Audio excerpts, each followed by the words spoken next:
Hello everybody and welcome back to Let's Play Metal Gear Solid Peace Walker. Last time, wow, last fucking time. That was an ordeal against that tank, eh? Well, I learned my lesson. You're fighting a mech, use explosives. I know a couple of you at least told me beforehand I should use explosives, but I ignored comments before I fought the boss. From here on out, like I said at the beginning of last episode, just try to wait till I try things to give me tips unless I ask for them. That's generally how my Let's Plays go, blind Let's Plays, and that's how I want them to stay.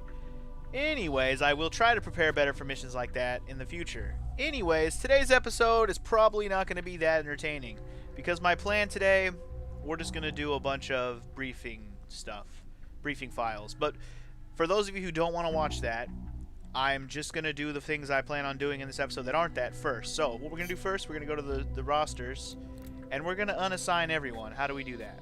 What button is that? How do we unassign a person? How do we unassign a person?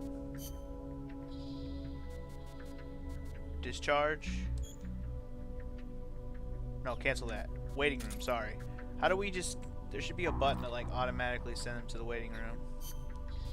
Alright, I guess we're just gonna send everybody to the waiting room. Oops, I sent them to the sick bay. Sorry, we're gonna send everybody to the waiting room. If there's a shorthand for this, I'd love to know. Triangle doesn't do it. Square.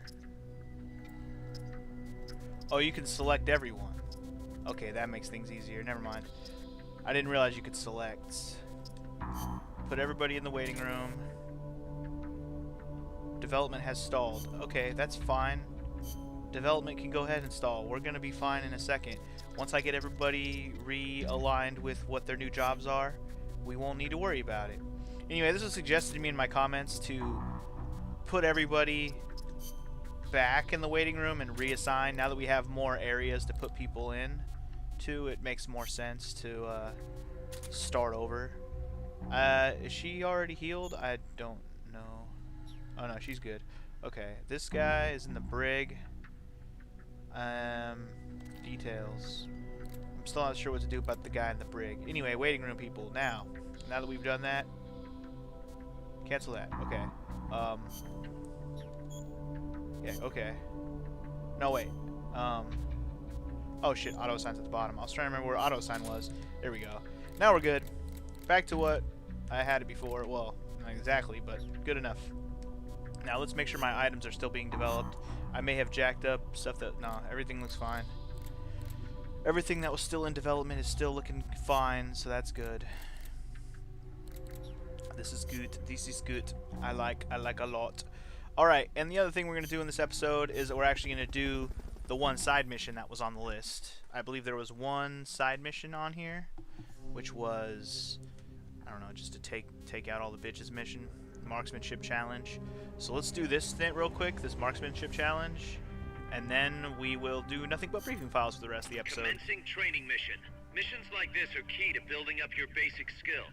Be careful out there. And that's part of the reason why I'm doing this episode the way I'm doing it. I plan on giving this Let's Play a little bit more attention, like personally giving it more attention than I have been, because for the most part I've only been paying attention to it every time I record. So I haven't really been like preparing or practicing anything in between, like getting better at the game. Because every time I take a break every other day, it's like, ugh, I get back to it and I'm like, man, I suck again, I suck again, I suck again. So what I will probably do is I'll start redoing some of the other missions and actually practice, so to speak, just because I'm doing the missions over. Like these, I'll just do these side missions and maybe even some of the main missions, like go back and get the prisoners I missed and stuff. Anyway, let's listen to this dude real quick. Is this different than when we heard last time? We've already taken care of the enemy soldiers in there. It should be deserted. All you need to do is focus on hitting those targets. It's geared toward long-range target practice. Okay. You should think about bringing something like a sniper rifle. Sounds Then good. again, nothing's stopping you from giving it a shot with a handgun either. True. We could go beast mode and just go fucking handgun long range. I'm a beast like that. The river running through here is Rio del Jade, or the Jade River. Jade? Are there minerals around here? No, it refers to the color of the water. You will have to go to Guatemala for jade. Didn't I already hear this one? Doesn't look all that pretty from where I'm standing. We are still in the rainy season, so the river is I've a already little... heard this one. I've heard this one. That one's not new. I guess all I had to do was click on him and see what if it had an exclamation point to see if it was new. Anyway, we're going to listen to plenty of those in a bit. For now, let's go ahead and make sure we have a sniper rifle. This is another thing I need to make sure I do. To actually bring other things with us. Instead of the Mark 22, I think we're going to go ahead and bring a sniper rifle. If we have one. Do we have a sniper rifle? Oh, we don't even have a sniper rifle. Well then, this is going to be a fun mission. And one thing I honestly didn't realize about the things that I already have is that the law that I have was actually a rocket launcher. I'm not going to lie, I did not realize that that law thing that I had was actually a rocket launcher. I didn't realize what kind of weapon it was. I never even actually looked at it closely. So you'll have to forgive me for not realizing I had a rocket launcher already. I guess it makes sense that I did already have one. Anyway, let's try it with a handgun. What do you say? As fast and as accurately as you can. Let me go beast mode on this shit. Check it. Beast mode on it. Accuracy doesn't matter to me right now. Hey. Damn it. Reload. Make sure we get headshots on these other ones. Ding dong, the witch is dead. The big old bitch, the big ass bitch. Ding dong, the wicked bitch is dead. Bust a bitch up in the chest, up in the face. Is that it? Okay, you're done with that area. Head for the goal. Sweet. I did it, guys. I did it. You see that fucking flip off the roof, too? That was badass. Anyway, once I get a sniper or something that can aim a little more accurately, I'll probably try that mission again. And the way I'm gonna practice on this game is redoing missions, but I'm actually gonna try and get better ranks on all of them. That way, it's proving that I'm getting better at the game and the skill and all that. And in the process of doing that, we'll be unlocking things and making all the things. What do you call it? Developing all of our weapons that we're working on and stuff. I want that stuff to get done as we play as well. So. Just all the more reason why I should just give this game more of my personal attention. I really, really should. Anyway, let's go straight to the mission selector. I don't think anything happened in between there. And we're going to go ahead and start doing briefing files for the rest of the episode. So for those of you who don't give a shit about the briefing files, I'll bid you adieu right now. Those of you who are in for the long haul here, let's do it. Let's get cracking on some briefing files. Oh, damn it. Sorry, swallowed wrong there. That was weird. Anyway, Miller, let's just get it cracking. Miller has tons of them. Let's get it going. Special Forces. Your old mentor, the boss. She was known in the West as the mother of Special Forces, right? Nothing but propaganda. Actually, it's not all that far from the truth. I heard the KGB just set up a counter-sabotage cell. Alpha Group, I think they call it. There's even a rumor that West Germany created a counter-terrorist unit within its border police after the debacle at the Munich Olympics. Back home in the States, they've got the illustrious Green Berets, the SEALs, and your personal creation, Foxhound. The seeds sown by the boss are beginning to sprout. Same goes for MSF, right? In creating it, you were carrying on the will of the boss. Yeah. She taught me how to fight the hard way. She beat it into me. And now, thanks to her, we can take on missions other than just conventional combat. After all, we've got the same mother as the Army's Special Forces. Cool. Nice little informational thing about the boss. Not Big Boss, the boss. Who's Galvez? Still can't believe Professor Galvez was KGB. Well, like the professor said, Moscow's hell-bent on communizing Latin America. Yeah. The Cuban intel services are all in the KGB's pocket. You don't think he's got some kind of ulterior motive? If the He CIA might. is up to something, it's only natural that the KGB wants to know about it. But I doubt they're showing us their full hand. We'd better watch our backs. Yeah, watch your back, son. Them KGB CIA assholes they could be sneaky. Ulterior motives are what they're all about. And I didn't mean to say who's Galvez. I just said that because that's what we're talking about. I remember Galvez being that professor, KGB guy. Anyway, let's learn about Paz. What do you think, Kaz? Why did Paz come all the way to Colombia herself? It's a long trip to make just to be Exhibit A in Galvez's sales pitch. She's only 16. Still a kid. Maybe we should take her wish for peace at face value. Should we? Should we really? Sounds questionable to me. Let's learn about the Cold War. History lesson, children. Costa Rica isn't alone. All of Latin America is getting swept up in the superpowers' Cold War. The whole ideological split between East and West. In the end, it's just a greedy scramble for wealth by the ruling classes. The Western bourgeois stand to lose everything if their countries go communist. After all, the communists want to abolish private property altogether. So the capitalist rulers desperately tried to halt the global spread of communism. Hence the phenomenon of red baiting. And the communists, for their part, didn't exactly stay true to their principles. They tried to escape class-based society. But between Stalin's autocracy and the rise of the nomenklatura, they ended up creating one anyway. Once people have power, they stop caring about equality. That's where communism, where society in general reaches its limits. The rulers only care about their own gain. The opposing side becomes a risk factor that threatens the profit, and thus the ongoing struggle between capitalism and communism was born. And now, nuclear deterrence is part of the picture. Exactly. Interesting little take on it. Let's hear about nuclear deterrence and mutual assured destruction.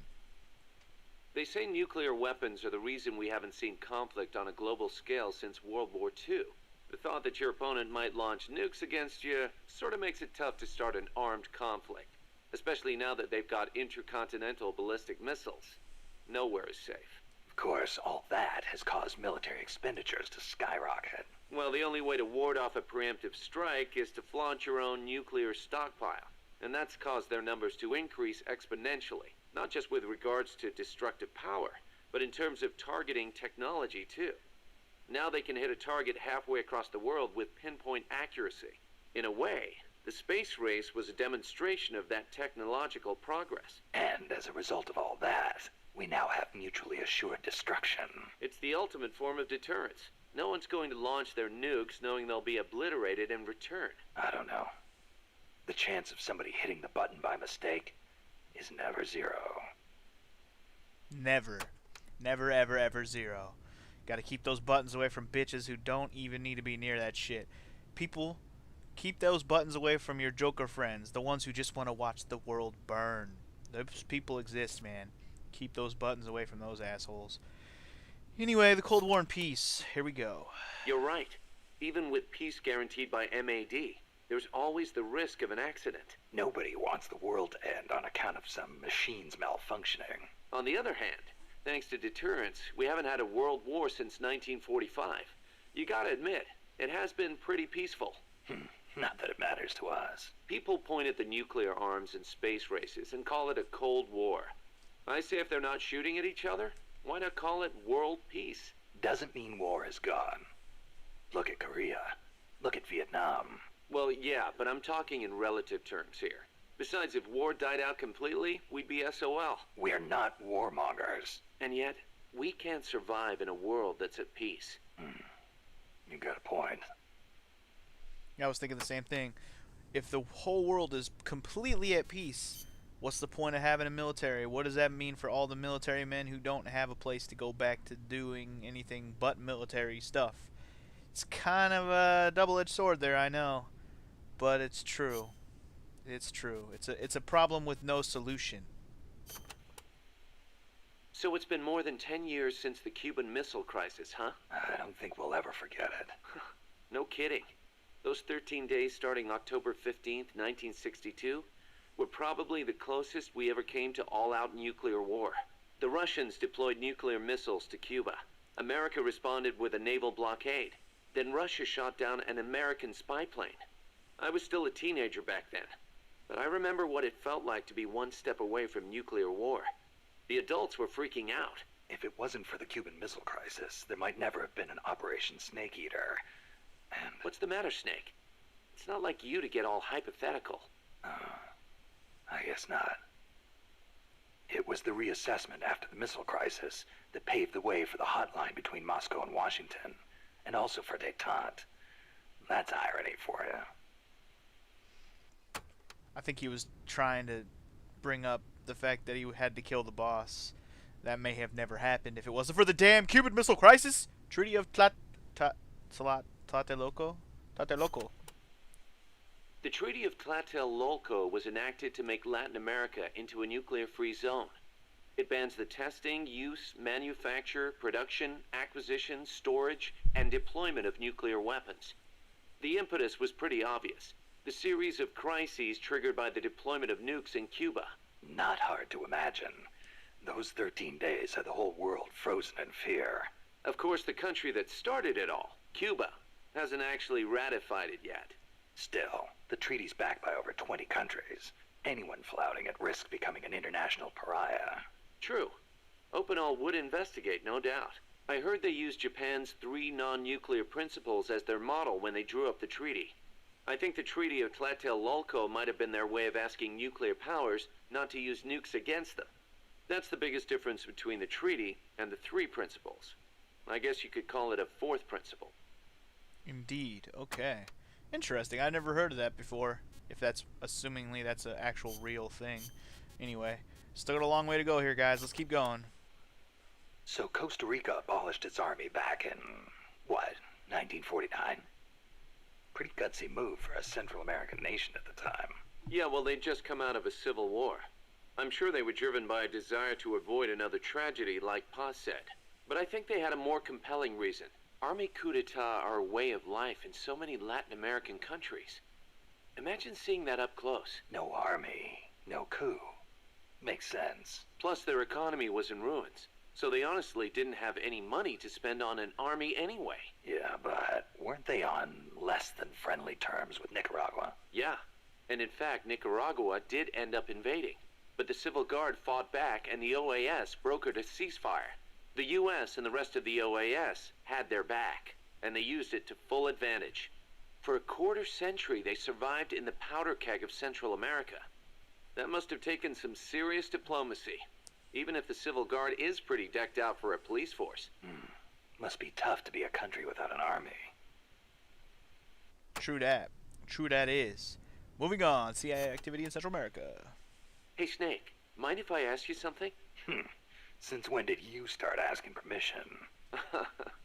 So, you used to be part of a CIA paramilitary unit, right? That's right. Ever do any ops in Central America? No, not personally. But there were other units who did all kinds of stuff. I remember the Bay of Pigs invasion back in '61. The papers had a field day with it. Operation Zapata. That was the CIA code name. The whole thing went south. Then there was Che Guevara, being hunted down in Bolivia. I heard the CIA had a hand in that, too. There were several units similar to mine. MSP, SOG. They'd recruit former special forces, train them as intelligence agents, and send them on deniable covert paramilitary operations. One of those units trained the Bolivian army in counter-guerrilla tactics. And then had them shoot El Che. So the story goes. Interesting. Learn a little bit more about some other things the CIA has done. How to pronounce it? What? Around here they say La CIA instead of CIA, huh? Nothing strange about it. That's how it's pronounced when you read it in Spanish. It has the feminine noun ending a, so they use the article la. Apparently some people have taken to using the term UCLA. That's a new one to me. What's it mean? It stands for Unilaterally Controlled Latino Assets. Meaning they're local agents? Yeah, that's the idea. Washington uses them like pawns. Nobody knows who they really are or what they're doing. Huh. That's interesting. The UCLA? Okay. That's interesting, actually. God, how many more of these do we have? Great leader, peace constitutions about himself. Oh my god. We might just have a whole episode on Miller. Miller has way too many. So I hear Amanda mistook you for Che Guevara, Snake. That's not too bad, huh? Yeah, right. I'm not even worthy of polishing his boots. Don't be so modest. From where I'm standing, your men see you as a great man. As great as the century's most complete human being. That's Sartre, right? Well, there's hardly been a more iconic figure of his times than Che. Oh, he was more than that. He was a true revolutionary and a great warrior. I'm with you there. Can you believe that when he first went to Cuba with Fidel, they had only 12 guys with them? But they rallied. They brought in trained new recruits, won the support of the peasants, expanded their organization. And in the end, they overthrew the Batista regime. People flocked to them because they were honest. They won because they were strong. Those are the qualities that make men great. You know, we're kind of in the same boat they were back then. Here we are, a handful of mercenaries taking on an army backed by the United States. Yeah, we've got a long way to go. Are we gonna get We've there? got to keep on going. It's not just about winning in battle. You need to think about recruiting people and growing this operation. Got it. It's what I've been working on, brah. Interesting little correlation. History of guerrilla warfare. Ooh. Boss, did you ever read Che Guevara's book, Guerrilla Warfare? I can't remember if I got to that one or not. You should have. That's why I lent it to you. A lot of the guerrilla tactics it covers apply to sneaking missions, too. Che was one of the first people to articulate the theory of guerrilla warfare. T.E. Lawrence of Arabia, was another one. And Mao Zedong and his On Protracted War.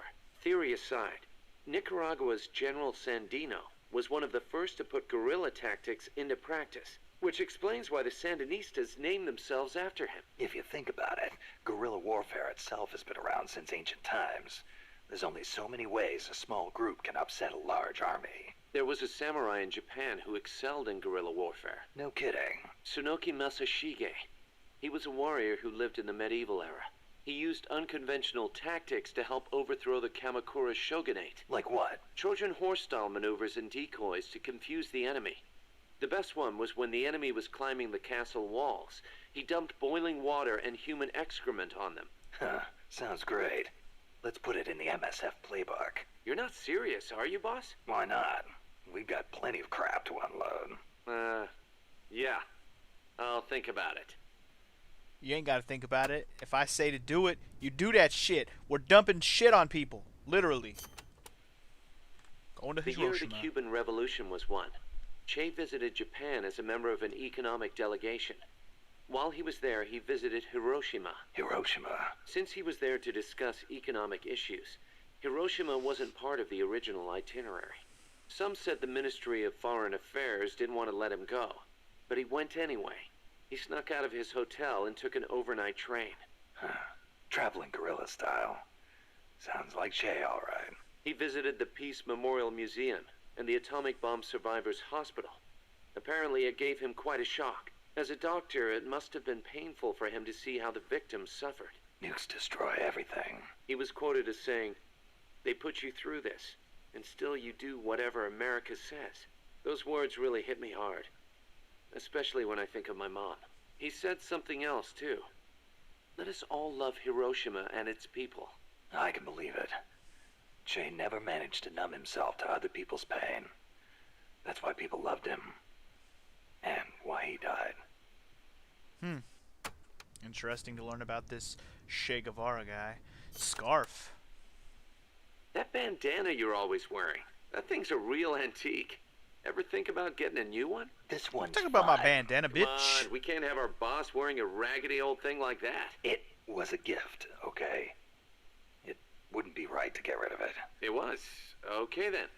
Speaking of which, Che supposedly had a black scarf he used to take everywhere with him. A scarf? One of his comrades gave it to him when he broke his arm in battle. Che used that silk scarf as a sling, and the comrade who gave it to him became his second wife. Alida, right? Even after his arm healed up, he never went anywhere without that scarf. What about you? You get that bandana from someone special? No, nothing like that. It's important to me. That's all. Sure. Anyway, that's it for the great leader. Let's hear about peace constitutions from Japan. You were saying Japan has a peace constitution too. Yep. Japan renounced war in Article 9 of its constitution, aspiring sincerely to an international peace based on justice and order. The Japanese people forever renounce war as a sovereign right of the nation, and the threat or use of force as a means of settling international disputes. In order to accomplish the aim of the preceding paragraph, land, sea, and air forces, as well as other war potential, will never be maintained. The right of belligerency of the state will not be recognized. You know it by heart. Some things you never forget. Impressive. There were some parts I didn't quite get, though.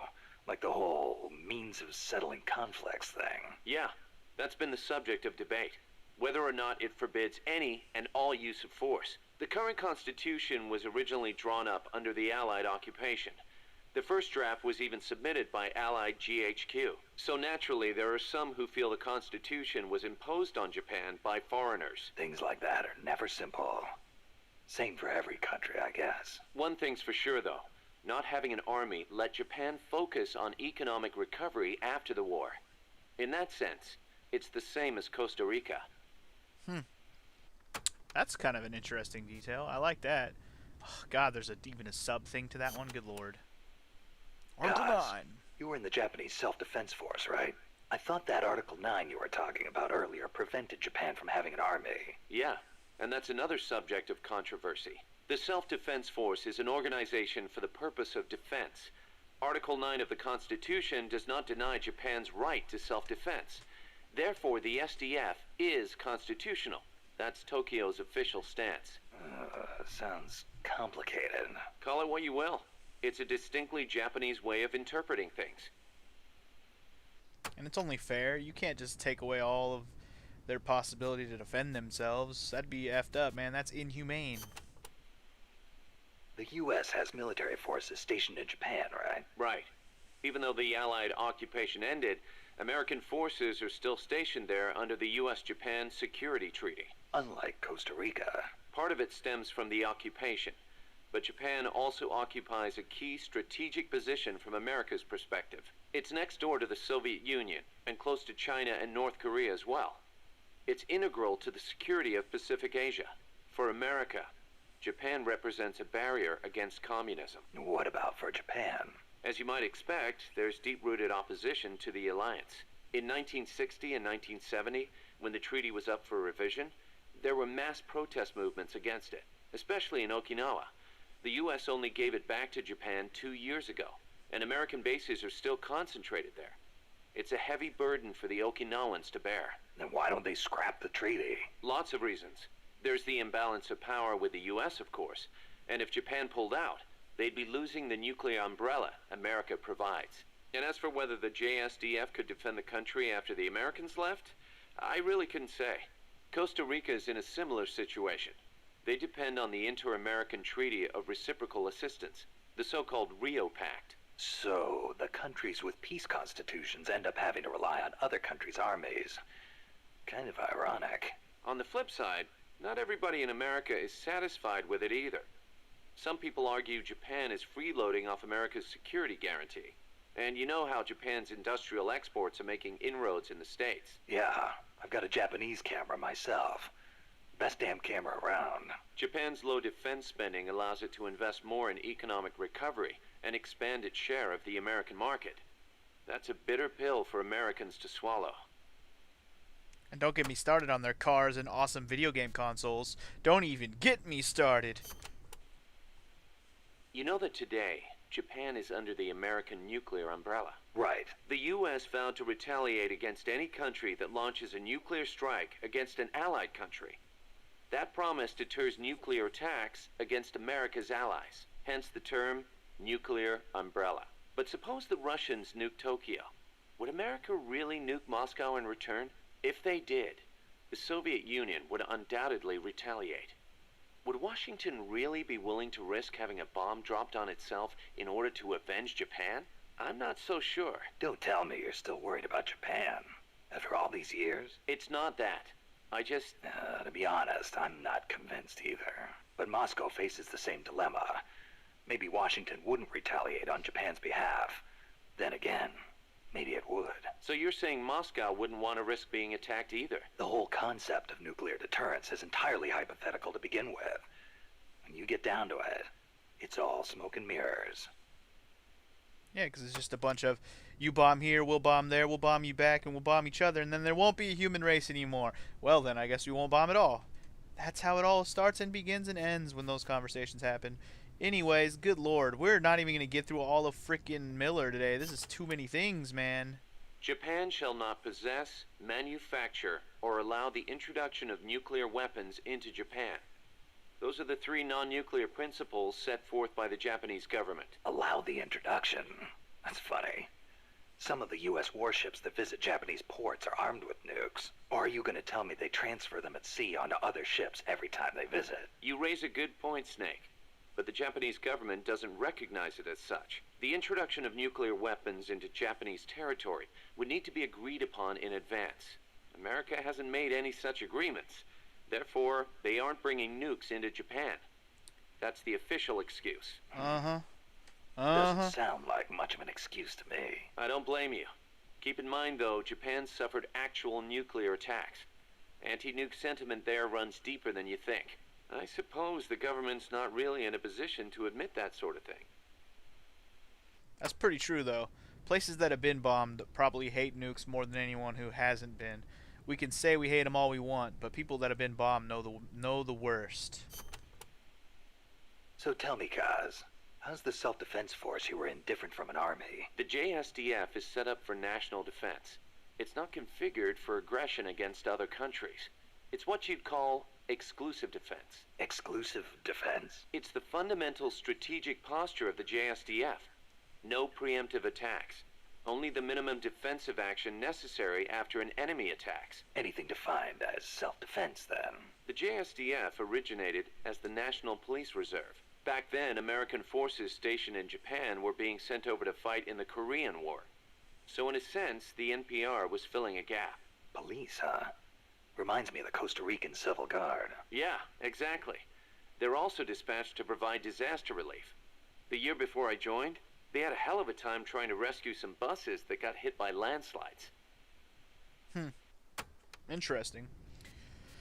Oh lord, there's another one that branched off of there, of course. So why'd you quit the JSDF? Because I didn't have a reason to be in Japan anymore. A reason? My mom had died 3 years earlier, so I didn't have to care for her anymore. With her gone, there was no point hanging around in Japan. Yeah, but a man with your talents could have risen pretty high in the ranks, I imagine. I don't know what they made of me. Could be it actually alienated me from the brass.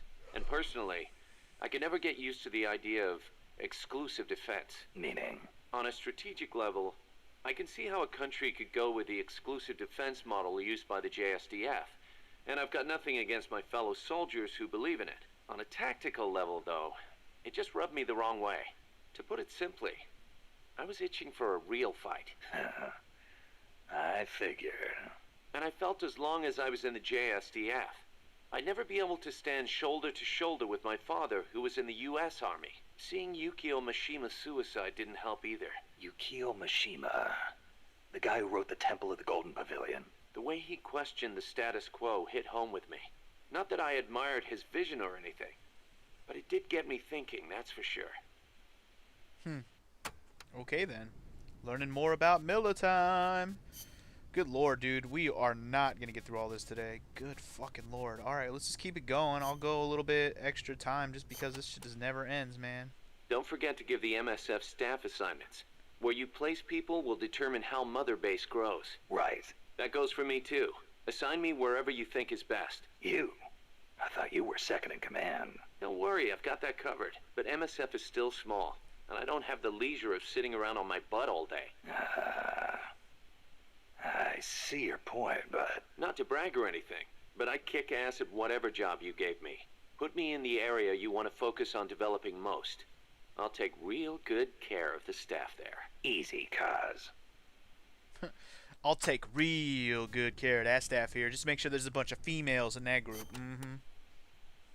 Life's funny sometimes, isn't it? What brought that on? We first met as enemies on the battlefield. And now here we are, fighting side by side. You mean Columbia? Yeah. After I quit the JSDF. I made my way there and got myself a position as a drill sergeant for a band of revolutionaries. Despite the fact that I'd never seen a day of combat. I see you had the gift for talking business in Spanish even back then. Oh, come on, stop it. You're making me blush. Unlucky for me, though, you were in the service of the Colombian Army. I remember it like it was yesterday. It all happened in an instant. You guys ambushed us, and half my unit was taken out. My mind went totally blank. I couldn't keep it together. My whole unit was wiped out, and I was left half dead from a bomb blast. Then, as I was leaving, you yelled out at me. I came all the way from Japan to be here. My place is on the battlefield. Then you asked for my help, saying, I want to be the one to end it. I remember being surprised that there were still samurai in Japan. You guys came over to me. I had a grenade hidden under me, but even then you were too fast. The second I pulled the pin, you grabbed the hand I was using to hold the grenade with both palms. I didn't want it to go off. I'd heard samurai were a proud bunch. I wanted to know why one of them would stoop so low as to try to take his opponent with him. And I said, I'll never lose again. We'll never lose again. Yeah. We'll do whatever it takes, but we'll never be beaten again. Then, I passed out from the blood loss. When I woke up, I was in your camp's infirmary, stuck full of tubes. Why'd you save me? Your enemy after I tried to kill you. Because you swallowed your pride and fought with everything you had. I just didn't want to lose. You found a way to fight back, even in the face of death, even when you knew you were going to die. That's the mark of a true warrior. It's not about gain and loss, or victory and defeat.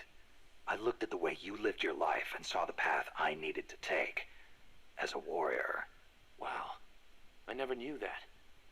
And that's why you... I realized then that the battlefield doesn't only divide people into allies and enemies. Sometimes it tells you more than just who's an ally or who's an enemy. Sometimes it helps reveal your true comrades. Like you and me, huh? That's right. And 2 years later, here we are.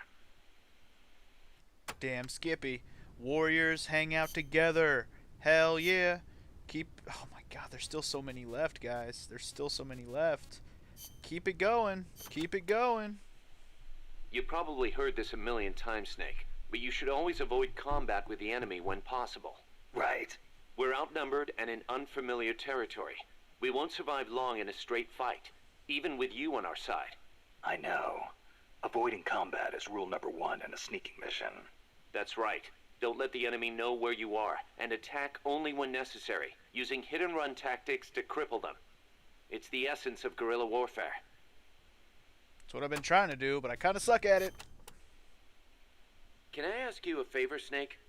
If you ask nicely. To make MSF bigger, we need to do some recruiting. Yeah. What's your point? I want you to avoid killing enemy soldiers as much as possible, and send them back using Fulton recovery. Not much we can do with a corpse except give it a funeral. Obviously. Put him to sleep, knock him out, hold him up even. And if you do have to fight, try to leave them near death instead of dead. And then use the Fulton recovery system. Sounds easy enough. You know what'd be really nice, though? If we had a way to Fulton recover anybody at any time. I know. I wish we could, but apparently there isn't a way.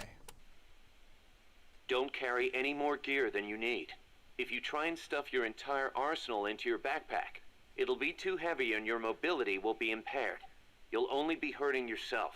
I know. Take only what you need. Every rookie knows that. You can check the weight of your gear before heading out. So make sure you do. Got it. Got it. Don't want to be a big fat fatty. Even a born warrior like you gets hand tremor, Snake.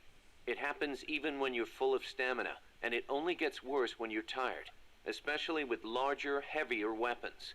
Obviously, you'll get better aim crouching than you will standing. And when you use a scope, setting your sights on a single point will gradually give you a more precise aim. As we develop better weapons at Mother Base, though, you may gain access to new, low-tremor versions of the same guns. So if you expect the shakes to be a problem, you might want to put some resources into R&D. I'll keep it in mind. Then again, the more you use a weapon, the more your hands get used to it. Sometimes it pays to be faithful to your gun. Be faithful to your gun, and your gun will be faithful to thee. Dressing for the mission. Choosing the right uniform is crucial. Pick one that matches the mission objective and your own combat style. Huh. Simplest, easiest one. Of course, he has more to say on the subject. Jungle fatigues are made for jungle combat. They provide decent protection and let you carry a fair number of weapons. Your standard uniform, basically. The distinguishing factor is that your camo index will vary a lot, depending on the area. Wear a pattern that makes you blend in with your surroundings, and your camo index goes up. Wear something that clashes, and you'll stick out like a sore thumb. Pick the right pattern for the occasion. Sigint used to lecture me on it all the time. Alright, let's get naked. Naked. That's exactly what you are with this uniform. The pants are the same as the jungle fatigues. Obviously, since you're exposing your bare skin, your defense and camo index are gonna be low. On the plus side, it's so light you can move around quicker. Good for showing off muscles, too. Hey, Snake, I heard they gave you your old code name because you used to run around with your shirt off. Is that true? Don't believe everything you hear. They called me naked because I went in without gear or food. I had to procure everything on site. You mean they sent you into the jungle without even a pair of pants? On a halo jump from 35,000 feet? Sweet Jesus, you are a legend. You're busting my balls, aren't you, Kaz? Little bit, yeah. Hilarious. You are a funny guy, Kaz. Alright, I'm going to stop the episode here. I know we're not even done with Kaz's yet, but we're getting there. All that's left is a bunch of stuff about how to do the missions, though. A lot of the info ones are pretty much done. But we'll do them all. We got to do them all. And even so, we got to go through Paz, who has all sorts of stuff about Costa Rica to talk about still. And then we got to do Amanda now that we have her. I mean, we got things to do. But I said we were going to do that for the rest of the episode, so I did. Hope you guys enjoyed this little bit of a boring episode, if you want to call it that. And I think in the next one, we'll do the next story thing, and then maybe after that, we'll go back to listening to a whole nother set of briefings. I just want to get through all of them, and then we can just focus on the gameplay. Anyway, I'll see you guys next time. Peace!